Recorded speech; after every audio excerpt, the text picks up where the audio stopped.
నమస్తే welcome to news can నేను మీ వెన్నెల మనం ప్రధానంగా చూసుకున్నట్టయితే ఇటు తెలంగాణలో లబ్ధిదారులకు డబుల్ బెడ్రూమ్ ఇళ్ల పంపిణీ కార్యక్రమం అయితే జరుగుతుంది. అయితే ఈ కార్యక్రమంలో ప్రధానంగా చూసుకున్నట్టయితే లక్షల్లో మంది లబ్ధిదారులు ఉన్నారు. కేవలం వేలల్లో మాత్రమే ఇక్కడ డబుల్ బెడ్రూములు పంచడం జరుగుతుంది. అయితే దీనిలో కూడా కొన్ని అవకతవకలు జరుగుతున్నాయంటూ ఇటు లబ్ధిదారులు ప్రధానంగా ఎవరైతే దరఖాస్తులు చేసుకున్నారో వాళ్ళు ప్రధానంగా ఆరోపించడం జరుగుతుంది. అర్హులకు కాకుండా అనర్హులకు ఇస్తున్నారంటూ వాళ్ళు ఆవేదన వ్యక్తం చేస్తున్నారు. అలాగే మనం ఇక్కడ చూసుకోవచ్చు, 3 ఏళ్ల క్రితం కట్టి వదిలేసిన ఇల్లు ఇప్పుడు మంజూరు చేస్తున్నారు. ఈ నేపథ్యంలో అసలు ప్రస్తుతం ఆ ఇళ్ల పరిస్థితి ఏంటి, ఆ ఇల్లు ఎలా ఉన్నాయనేది కూడా ఒక ప్రశ్నార్థకంగా మారింది. ప్రధానంగా చూసుకున్నట్టయితే లబ్ధిదారులు తమ గోడును వెళ్లబోసుకుంటున్నారు. అయితే ఇప్పటి వరకు ఎవరికి కూడా అయితే అర్హులకు కాకుండా అనర్హులకు ఇస్తున్నారు అంటూ ప్రధానంగా వారు ఆరోపించడం కూడా జరుగుతుంది. అయితే మొదటిగా పేపర్ చూసుకుందాం. ఈనాడులో ప్రధానంగా చూసుకుంటున్నట్టయితే సుసంపన్న భారత్, మతతత్వానికి కుల వివక్షకు దేశంలో తావుండదు, అవినీతి పూర్తిగా అంతమవుతుంది, అభివృద్ధిలో ప్రపంచానికే మనం మార్గదర్శి, రాష్ట్రాలు ఆర్థిక క్రమశిక్షణ పాటించాలి, విచ్చలవిడి ఉచితాలు సరికాదు. G20 సదస్సు నేపథ్యంలో PTI వార్తా సంస్థకు ఇచ్చిన ఇంటర్వ్యూలో ప్రధాని మోదీ ప్రధానంగా మనం చూస్తున్నట్టయితే సుసంపన్న భారత్ దిశగా మనం ముందుకెళ్తున్నాం. అలాగే మతతత్వానికి కుల వివక్షకు దేశంలో తావుండదు అంటూ కూడా ఈ మేరకు ప్రధాని మోదీ వ్యాఖ్యానించారు. అయితే మనం ఇక్కడ చూసుకోవచ్చు, అవినీతిని పూర్తిగా అంతమొందిస్తామని, అలాగే అభివృద్ధిలో ప్రపంచానికే మనం మార్గదర్శిగా నిలుస్తామని, అలాగే రాష్ట్రాలు ఆర్థిక క్రమశిక్షణ పాటించాలి, విచ్చలవిడిగా ఉచితాలు సరికాదు అంటూ కూడా ఈ మేరకు ప్రధాని మోదీ వ్యాఖ్యలు చేయడం జరిగింది. మనం ప్రధానంగా చూసుకున్నట్టయితే ఏదైతే G20 సదస్సు నేపథ్యంలో నిన్న ప్రధాని మోదీ PTI వార్తా సంస్థకు ఇంటర్వ్యూ ఇచ్చారు.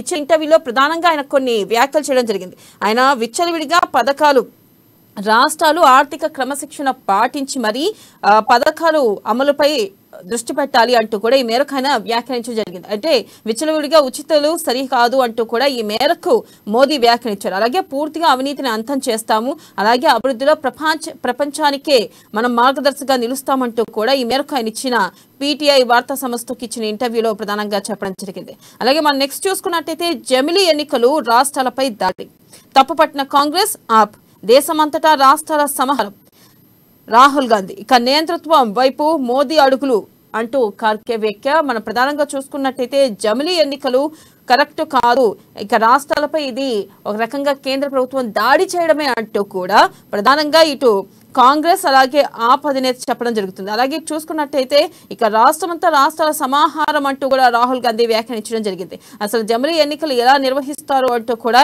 ఈ మేరకు ఆయన వ్యాఖ్య చేయడం కూడా జరిగింది. అలాగే మనం నెక్స్ట్ చూసుకున్నట్టయితే అసెంబ్లీ ఎన్నికల్ని ముందుకు జరపం, గడువు ప్రకారమే అన్ని జరుగుతాయి, సార్వత్రిక ఎన్నికల్లో కలవరం, కేంద్ర మంత్రి అనురాగ్ స్పష్టీకరణ. మనం ప్రధానంగా చూసుకుంటున్నట్టయితే నిన్న అనురాగ్ క్లియర్ గా ఒకటి చెప్పారు, జమిలీ ఎన్నికలు ఉండవు, అసెంబ్లీ ఎన్నికల్ని మేము ముందు జరపం, గడువు ప్రకారమే అన్ని జరుగుతాయంటూ కూడా ఈ మేరకు ఆయన ఇవ్వడం జరిగింది. అయితే ఎప్పుడైతే జమిలీ అన్న మాట విన్న తర్వాత ఒక రకంగా అయితే ఇటు రాష్ట్రాలు మిగతా రాష్ట్రాలు కూడా పక్షాలు కూడా తీవ్రంగా వ్యాఖ్యలు చేయడం జరిగింది, జమిలీ ఎన్నికలు ఎలా నిర్వహిస్తారు అంటూ. ఒక రకంగా చూసినట్టయితే ఆయన ఈ మేరకు కొంత మేరకు ఏదైతే వ్యాఖ్యలు ఉన్నాయో, అంటే ఊహాగానాలు ముందస్తు ఎన్నికలు జరుగుతాయనే ఊహాగానాలకు తెరపడినట్టేనా అని కూడా మనం చూసుకోవచ్చు. అలాగే నెక్స్ట్ మనం చూసుకున్నట్టయితే తిరిగి వచ్చినవా దాదాపు నెల తరువాత రాష్ట్రంలో విస్తారంగా వర్షాలు, మహబూబ్ నగర్ జిల్లా మూసాపేటలో 15.8 సెంటీమీటర్లు, రేపు పలు జిల్లాల్లో భారీ వర్షాలు. అయితే గత కొంతకాలంగా వర్షాలు లేకపోవడం వల్ల రాష్ట్రంలో ఒక రకంగా చెప్పాలంటే ఎండలకి ప్రజలు తీవ్ర అవస్థలు పడుతున్నారు. అలాగే ఒక రకంగా ఇటు పంటలకు తీవ్ర నష్టం వాటిల్లుతుంది. ఈ నేపథ్యంలో మళ్ళీ వానాకాలం రావడం వల్ల వర్షాలు పడడం వల్ల దాదాపు ఒక రకంగా కొంతమేర రైతులకు ఉపశమనం కలిగినట్టుగా కూడా తెలుస్తుంది. అలాగే నెక్స్ట్ మనం చూసుకున్నట్టయితే 80,000 కోట్లతో ప్రాజెక్టులు, 33 జిల్లాలకు, 1,00,000 జనాభా ఉన్న పట్టణాలకు రైల్వే అనుసంధానని లక్ష్యం, 18,408 కోట్ల రీజనల్ రింగ్ రైల్. అలాగే తెలంగాణ అభివృద్ధిలో గేమ్ చేంజర్, 5,706 కోట్లతో ఆదిలాబాద్, నిర్మల్, ఆర్మూర్, పటాన్ చెరువు ప్రాజెక్ట్ కేంద్ర మంత్రి కిషన్ రెడ్డి వెల్లడి. ప్రధానంగా చూసుకున్నట్టయితే 80,000 కోట్లతో రైల్వే ప్రాజెక్టులు దిశగా కేంద్రం ముందుకెళ్తుంది అంటూ కూడా కేంద్ర మంత్రి కిషన్ రెడ్డి ఈ మేరకు వ్యాఖ్యానించారు. అలాగే మనం నెక్స్ట్ చూసుకోవచ్చు, నెక్స్ట్ పేపర్ వచ్చేసి ఆంధ్రజ్యోతి. ప్రధానంగా ఆంధ్రజ్యోతిలో మనం చూసుకుంటున్నట్టయితే ఆ ఆలోచనే లేదు, ఎన్నికలకు మీడియా ఊహాగానమే, కొన్ని రాష్ట్రాల అసెంబ్లీ ఎన్నికలకు వాయిదా వేసి సార్వత్రిక ఎన్నికలు నిర్వహించే యోచన లేదు. ఒకే దేశం ఒకే ఎన్నికపై 6 నెలల్లో నివేదిక, పార్లమెంట్ ప్రత్యేక సమావేశాలకు భారీ ప్రణాళిక, కేంద్ర మంత్రి అనురాగ్ ఠాకూర్ కీలక వ్యాఖ్యలు. ప్రధానంగా మనం చూసుకున్నట్టయితే అసలుకి ముందస్తు ఎన్నికల దిశగా ఆలోచనే లేదు.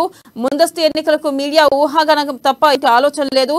ఇంకా ఒకే దేశం ఒకే ఎన్నికపై మేము 6 నెలల్లో ఒక నివేదిక సమర్పిస్తామంటూ కూడా ఇటు కేంద్ర మంత్రి అనురాగ్ ఠాకూర్ వ్యాఖ్య చేయడం. అయితే ఏదైతే జమిలీ ఎన్నికలు అన్నప్పటి నుంచి ఇటు రాష్ట్రాలు కానీ అలాగే మిగతా పార్టీలు ప్రతిపక్షాలకు కానీ తీవ్ర వ్యతిరేకించడం జరుగుతుంది. ఈ నేపథ్యంలో ఇటు మీడియాలో కూడా కొన్ని కథనాలు ప్రచురితమైన నేపథ్యంలో ఈ మేరకు అసలుకి ఆలోచనే లేదు. మీ జమిలీ ఎన్నికలపై ఒక 6 నెలల్లో ఒకే దేశం ఒకే ఎన్నికపై 6 నెలల్లో వేదిక ఇస్తామంటూ కూడా ఈ మేరకు కేంద్ర మంత్రి అనురాగ్ ఠాకూర్ వ్యాఖ్యానించారు. అలాగే మనం నెక్స్ట్ చూసుకున్నట్టయితే 83,543 కోట్లు రాష్ట్రంలో మెగా రైల్వే ప్రాజెక్టుల అంచనా వ్యయం, 15 కొత్త ప్రాజెక్టులు, 15 అదనపు లైన్, 12,000 కోట్లతో ఔటర్ రింగ్ రైల్ సర్వేకు కేంద్ర ప్రభుత్వం గ్రీన్ సిగ్నల్. ఇది చారిత్రాత్మక నిర్ణయమని కిషన్ రెడ్డి. ఇక రాష్ట్ర సర్కార్ నిర్లక్ష్యంతో నిలిచిన 700 కిలోమీటర్ల పనులు.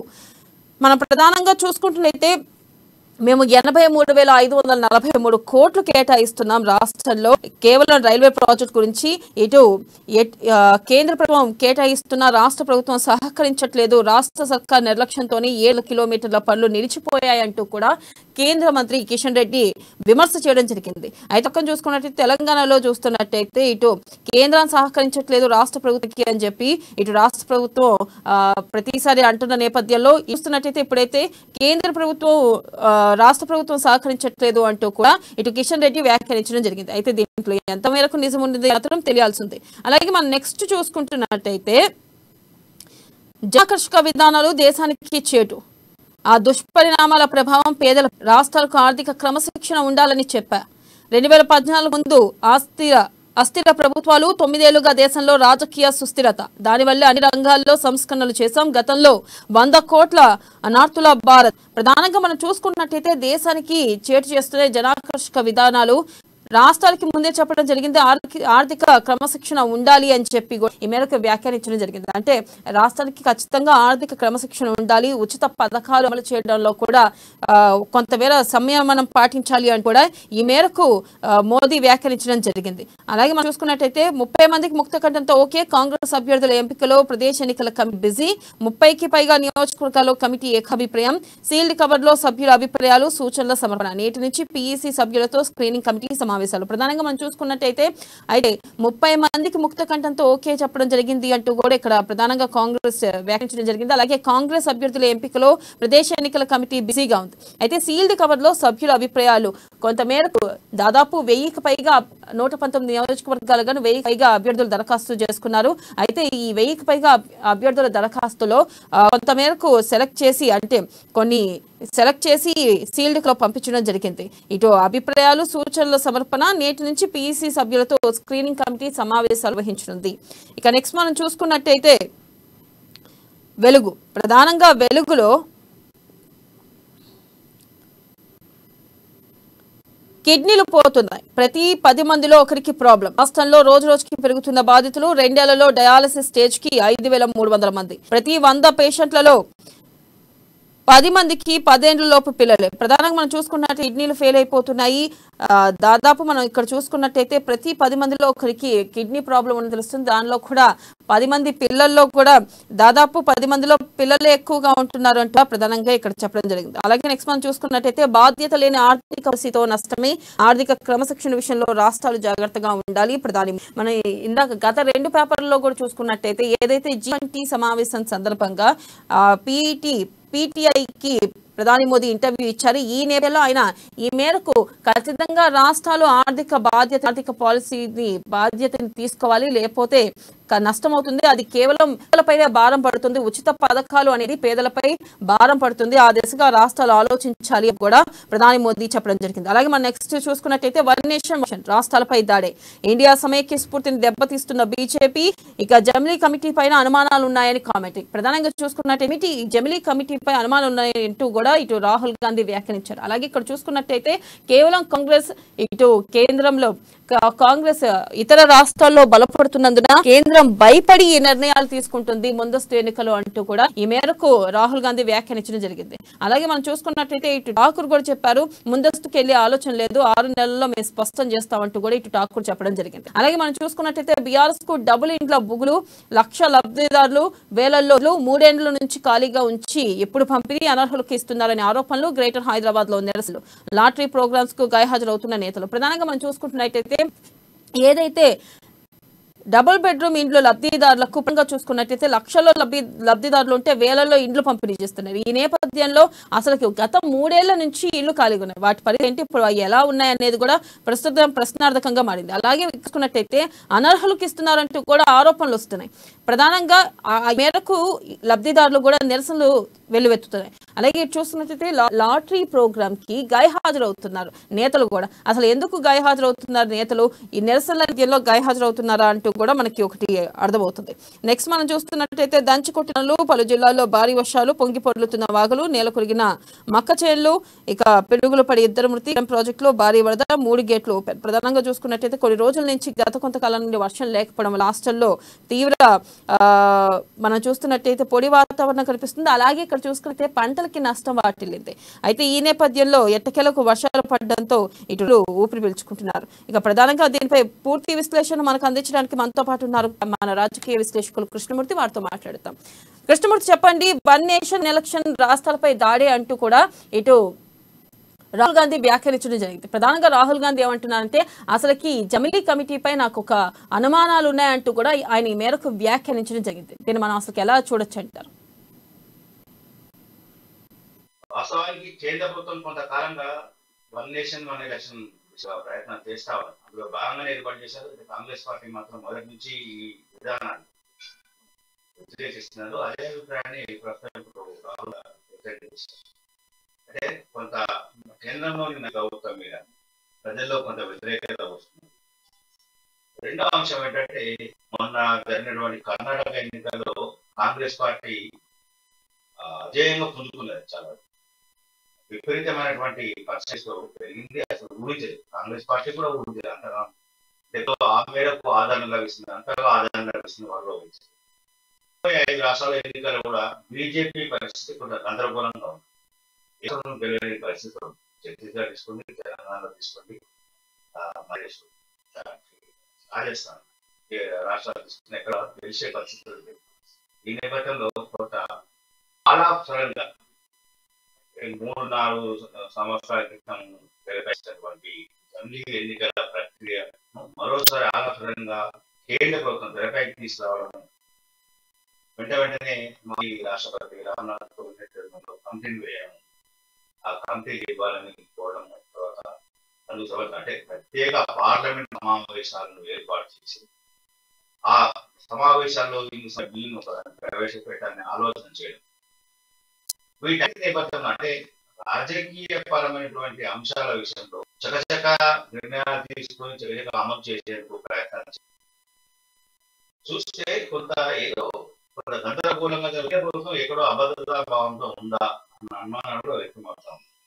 అంటే నిన్నటి వరకు మోడీ చరిష్మా, మోడీ పాలన, మోడీ సంస్కరణలు, మోడీ నిర్ణయాలు, మోడీ అభివృద్ధి పథకాలు ఇవన్నీ కలిసి వస్తాయన్నటువంటి బీజేపీకి అంటే కాంగ్రెస్ పార్టీ ఎప్పుడైతే రాహుల్ గాంధీ భారత్ జోడో యాత్ర చేపట్టిన తర్వాత దేశవ్యాప్తంగా పెరుగుతున్న ఆదరణ నేపథ్యంలో కొంత బీజేపీ పట్ల ప్రజల్లో వ్యతిరేకత ఏర్పడిందా, ఆ ప్రభావమే కర్ణాటక ఎన్నికలు అంటే పాదయాత్ర ముగిసిన వెంటనే కర్ణాటక ఎన్నికల్లో దాని ప్రభావం స్పష్టంగా భవిష్యత్తులో ఇదే ప్రభావం ఉంటే అనే అంశం బీజేపీ ఆలోచన చేస్తున్న అంశం కూడా కొంత రాజకీయ వర్గాల్లో చర్చగా మారింది. రాజకీయంలో చర్చ మొదలైంది. విషయం అంటే మోడీ కూడా కొంతకాలంగా, ప్రధానమంత్రి నరేంద్ర మోడీ కూడా కొంతకాలంగా కొన్ని సంవత్సరాలు తీసుకొస్తా ఉన్నారు, కొంత సానుకూల దృష్టికి వెళ్తా ఉన్నారు.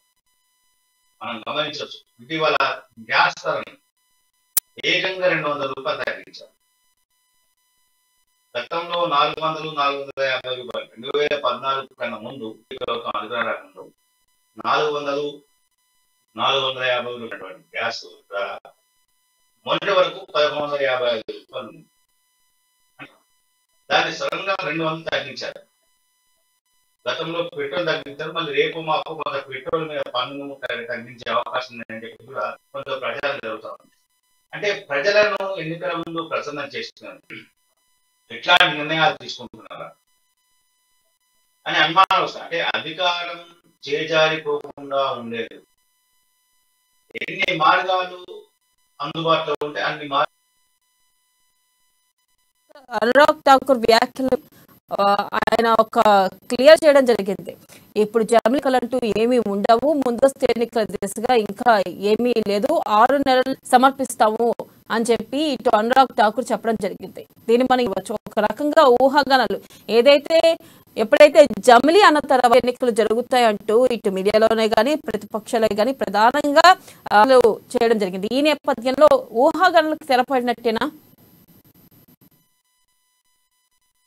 ఖచ్చితంగా తెరపడినట్టే.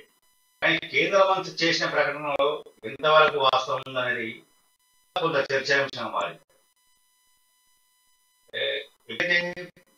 స్పెషల్ పార్లమెంట్ సెషన్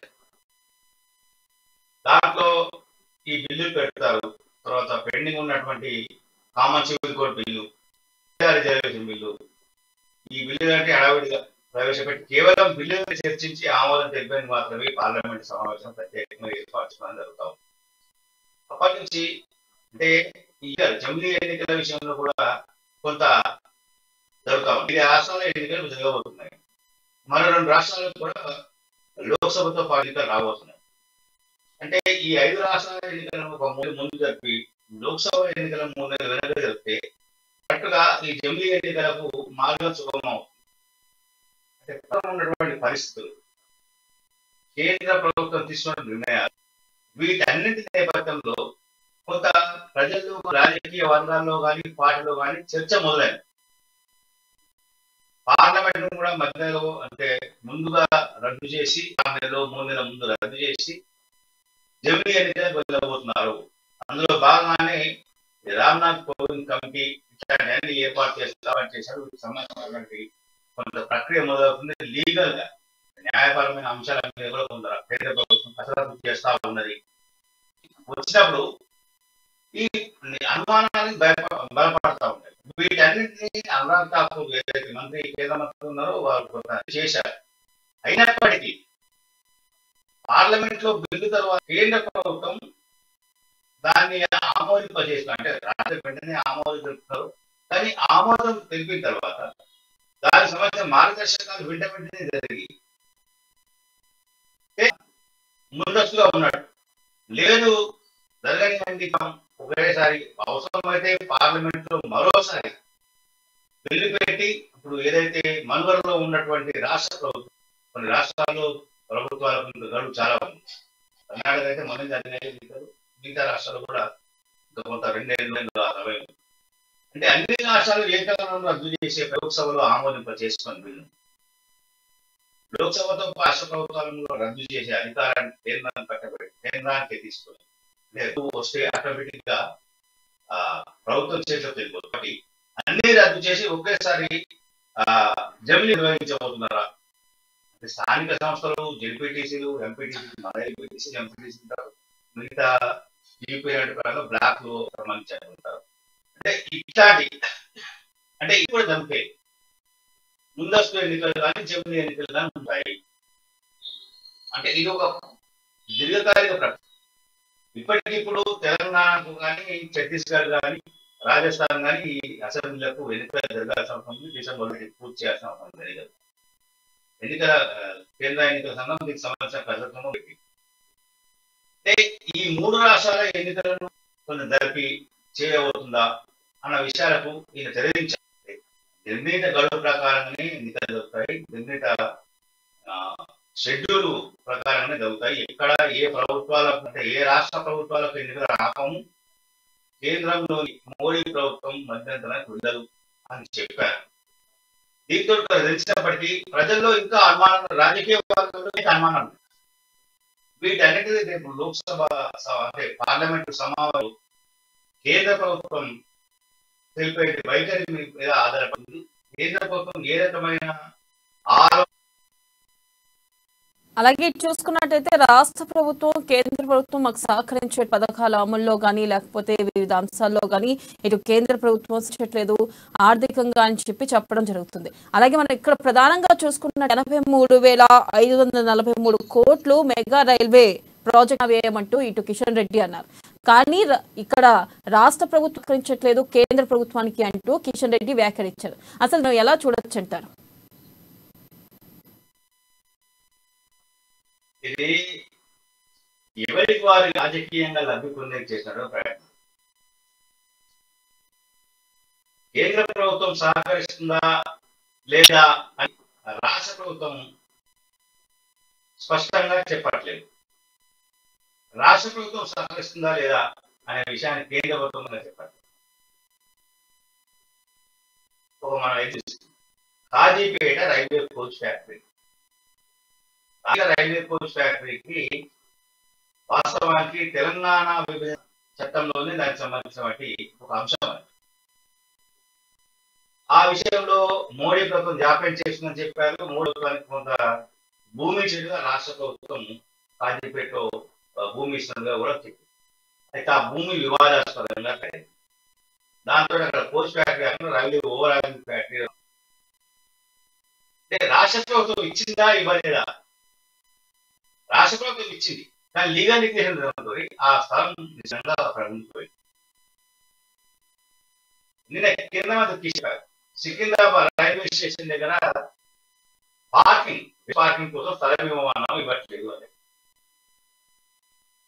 అదే సమయం అనేక సందర్భాల్లో చెప్పారు మంత్రి కేటీఆర్ కానీ గారు కానీ హరీష్ రావు కానీ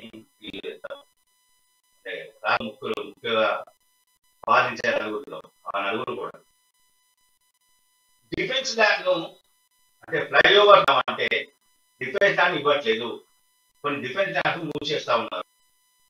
షామీర్పేట నుంచి జూబ్లీ బస్ స్టేషన్ వరకు ఫ్లైఓవర్ నిర్మించాలనుకుంటున్నాము, దాన్ని 4-వే రోడ్ చేయాలనుకుంటున్నాం, కొంచెం తక్కువ ఉంది అది ఇవ్వమని. అంటే ఇటు పక్కన అటు పక్కన డిఫెన్స్ ల్యాండ్స్ ఉన్నాయి, కాంపౌండ్ వాల్స్ ఉన్నాయి కాబట్టి వాటిని కొంచెం ఇవ్వమని ఇవ్వంటే ఎట్లా ఉన్నారు. అంటే ఇది ఎట్లా ఉందంటే ఒకరికొకరుగా ఆలోచించడం తప్ప ప్రజా సంక్షేమ పథకాల మీద చిత్తశుద్ధి లేదనే విషయం స్పష్టమవుతా ఉంది. రేపు పొద్దున వీళ్ళు అంటే రాష్ట్రంలో పెద్దలు ఏం మాట్లాడతారంటే మీరు ల్యాండ్స్ ఇచ్చారా అని వీళ్ళు అడిగే అవకాశం ఉంది. దీనికి కేంద్ర ప్రభుత్వం సమాధానం చెప్పాల్సిన అవసరం ఉంది. బోయిన్పల్లి నుంచి వచ్చేటువంటి అంటే ఆదిలాబాదు కామారెడ్డి ఇటువైపు నుంచి వచ్చేటువంటి ఈ రోడ్డు కూడా బోయిన్పల్లి లాగానే కంజెస్టెడ్ గా మారిపోతా ఉంది. అలా డిఫెన్స్ ల్యాండ్ ఉంది, అటువైపు కంజెస్టెడ్ అయ్యింది. దాంట్లో డిఫెన్స్ ల్యాండ్ ఇవ్వాలి, ఫ్లైఓవర్ ఏర్పాటు చేద్దామని చెప్పేసి రాష్ట్ర ప్రభుత్వం కొంత కాలంగా ఉంది. అనేక సందర్భాల్లో రాష్ట్ర ప్రభుత్వం కేంద్ర మంత్రుల దగ్గర వినతి పత్రాలు ఇచ్చింది. అయితే ఆ ప్రతిపాదన అలాగే ఉన్నట్టయితే బీఆర్ఎస్ పంపుతున్న డబుల్ బెడ్రూమ్ ఇల్లు కూడా లబ్ధిదారులకు అందట్లేదు అంటూ కూడా ప్రధానంగా అర్హులకు కాకుండా అనర్హులకు అందుతూ కూడా ప్రధానంగా లబ్ధిదారులు నిరసన వ్యక్తం చేయడం జరుగుతుంది. అవి కూడా 3 ఏళ్ల క్రితం కట్టి పూర్తి చేస్తున్న ఇల్లు ఇప్పుడు పంపిణీ చేస్తున్నారు. వాటి పరిస్థితి ఏంటి అనేది కూడా తెలియని అంటే 3 ఏళ్ల క్రితం కట్టిన ఇల్లు ఇప్పుడు ఎట్లా ఉన్నా ఏంటి అనేది కూడా లేదు. ఈ నేపథ్యంలో ఇటు పంపిణీ అయినా సరిగ్గా జరుగుతుందంటే లక్షల్లో లబ్ధిదారులు ఉంటే కేవలం వేలల్లో ఇళ్ల పంపిణీ జరుగుతుంది. అసలు దీన్ని మనం ఎలా చూడొచ్చు అంటారు? లబ్ధిదారుల నిరసనే కానీ అర్హులకు కాకుండా అనర్హులకు ఇస్తున్నారు. అలా చూసుకున్నట్టయితే ఇటు నేతలు కూడా లక్కీ డ్రాలో హాజరు కావట్లేదు. దీన్ని బట్టి మనం ఏం అర్థం చేసుకోవచ్చు అంటే పంపిణీ సరిగ్గా జరగట్లేదు, ఎటు కూడా లబ్ధిదారులకి కూడా అర్హులకు కాకుండా అనర్హులకి అందుతుంది ఒక రకంగా మనం అనుకోవచ్చు అంటారా? రాష్ట్ర ప్రభుత్వ రాజకీయ స్వార్థానికి ప్రజలను బలి చేస్తా ఉన్నారు. అనుమానం లేదు. ఈ పార్టీ ఆ పార్టీ అంటూ ఏమి లేదు. మీరు అన్నట్టుగా 3 సంవత్సరాల క్రితం కొన్ని చోట్ల నిర్మాణం పూర్తి అయిపోయింది. ఇప్పుడే ఎందుకు చేస్తున్నారు అంటే రాజకీయ అంటే ఎన్నికలు వస్తున్నాయి, ఇంకో 3 నెలలు ఎన్నికలు రాబోతున్నాయి. ఆ లబ్ధిదారులను ప్రచార అంశంగా అంటే వారినే వాళ్ళు బ్రాండ్ అంబాసిడర్ చేసుకుంటున్నారు. లోకల్ గా ప్రచారం చేసుకోవడానికి ఆ లబ్ధిదారులు ఈ పార్టీ అధికార పార్టీ బ్రాండ్ అంబాసిడర్ గా మార్చుకుంటారు. వాళ్ళకి ఇచ్చాము ఇగో ఈ లబ్ధిదారులు వీళ్ళు అసలు మాట్లాడండి అంటే వాళ్ళు చెప్తారు ఈ ప్రభుత్వము ఆ రకం చేసింది నాకు దేవుడు ఇంద్రుడు చంద్రుడు అంటే మీరు మాకు మరోసారి అధికారం ఇవ్వండి మీకు ఇస్తామండి. ఈ రకమైన అంటే రాజకీయ స్వార్థం కోసం చేసేటువంటి సామాన్య ప్రజలు పేద ప్రజలు నిరుపేద బలవుతా ఉంటారు, వాళ్ళ బలిపశువులు చేస్తా ఉన్నారు ఈ ప్రభుత్వం. నిజంగా చిత్తశుద్ధి ఉంటే ఎప్పుడో చేయాల్సిన అవసరం. మనం ఒకసారి గమనించవచ్చు 2018 ఎన్నికలకు ముందు సికింద్రాబాద్ గుట్ట దగ్గర కొన్ని డబుల్ బెడ్రూమ్ నిర్మించారు నా వ్యవస్థలో. అక్కడికి ఆ డబుల్ బెడ్ ఇళ్ళ నిర్మాణాలను ఏడాది క్రితమే అక్కడ లబ్ధిదారులకు అందించారు. స్థానికంగా సలహాలు ఇచ్చిన వాళ్ళు అందించిన ప్రభుత్వం అంటే గజ్వేల్లో కూడా చేశారు. ఆ తర్వాత స్పెషల్ బస్సు పెట్టి అక్కడికి పేద ప్రజలను తీసుకెళ్ళి చూడు మా ప్రభుత్వం ఈ రకంగా నిర్మించింది, మేము మీకు నిర్మించి ఇస్తాము అన్ని చెప్తాం, మీరు ఎక్కడైనా అంటే మీరు దరఖాస్తు చేసుకున్న మేము ఇస్తాం అని చెప్పేసి దాన్ని ఒక పూర్తిగా చూపి 2018 ఎన్నికల్లో బీఆర్ఎస్ ప్రభుత్వం లబ్ధి పొందింది. గ్రేటర్ ఎలక్షన్ 2016 గ్రేటర్లను దీని ప్రధాన ప్రచారంగా తీసుకున్నారు, అక్కడ లబ్ధి పొందారు. 2021లో దీన్ని తీసుకోపోతే వాళ్ళు అక్కడ ఫెయిల్ అయ్యారు. అయితే ఇప్పుడే ఫెయిల్ అవుతామేమో 2021 జిహెచ్ఎంసీ ఎన్నికల్లో జరిగిన పరాభవం ఇక్కడ ఎదురవుతుందేమో అన్న ఆందోళనతోటి మరోసారి ఈ డబుల్ బెడ్రూమ్ల ఇళ్ల కార్యక్రమాన్ని రాష్ట్ర ప్రభుత్వం చేస్తా ఉంది. 3 ఏళ్లుగా ఎందుకున్నాయి, చాలా చోట్ల నాణ్యత లేకుండా తలుపులు విరిగిపోయి కిటికీలు విరిగిపోయి పగిలి ఇలా రకరకాలుగా ఉన్నాయి. వాటి ఏదో తాత్కాలిక రిక్వెస్ట్ చేశారు, ఇప్పుడు చేస్తామని చెప్తా ఉన్నారు. కొన్ని చోట్ల జరగలేదంటే అధికారులు ఏమైనా అడగడం వాళ్ళు కూడా రేపు చేయిస్తాంలే 1 వీక్ లో 10 రోజుల్లో మీరు చేసుకొని తాళాలు తీసేసుకొని అని చెప్పేసి ఇస్తా ఉన్నారు. అంటే రాష్ట్ర ప్రభుత్వం కేవలం తన స్వార్థం కోసం మాత్రమే ఈ పథకాలను ప్రవేశపెట్టడం తప్ప ఇంకొకటి ఏం లేదు. వాస్తవానికి వాళ్ళు చెప్పే చేస్తా ఉన్నారు. అనేక సందర్భాల్లో సీఎం కేసీఆర్ కూడా చెప్పారు, మాదేవి సన్నాహం కాదు, రాజకీయ పార్టీ ఖచ్చితంగా ప్రతి అంశాన్ని రాజకీయం కోసం వినియోగించుకుంటామని చెప్పారు. అందులో భాగంగా ఈ డబుల్ బెడ్రూమ్ ఇళ్లను వినియోగించుకుని కష్టమవుతావు. అంటే రైట్ కృష్ణమూర్తి, థ్యాంక్ యూ. ప్రధానంగా మనం చూసినట్టయితే ఇటు తెలంగాణలో డబుల్ బెడ్రూమ్ ఇళ్ల పంపిణీ విషయంలో కొంతమేర నిరసన వ్యక్తమవుతుంది. అయితే ఇటు లబ్ధిదారులు అర్హులకు అందట్లేదు, అనర్హులకు అందుతున్నాయి అంటూ కూడా ప్రధానంగా నిరసన వ్యక్తం చేయడం జరుగుతుంది. ఈ మేరకు ప్రభుత్వం ఎటువంటి నిర్ణయం తీసుకుంటుంది, మరి లక్షల్లో ఉన్న లబ్ధిదారులకి కేవలం వేలల్లో ఇళ్ల పంపిణీ ఎంతవరకు కరెక్ట్, అలాగే ఈ మేరకు అయితే నిరసనలు వ్యక్తం చేస్తున్న నేపథ్యంలో ప్రభుత్వం ఎటువంటి నిర్ణయం తీసుకుంటుంది అనేది వేచి చూడాలి. ఇది వాళ్ళ news can. Keep watching Ama news, నిజం కోసం జన కోసం.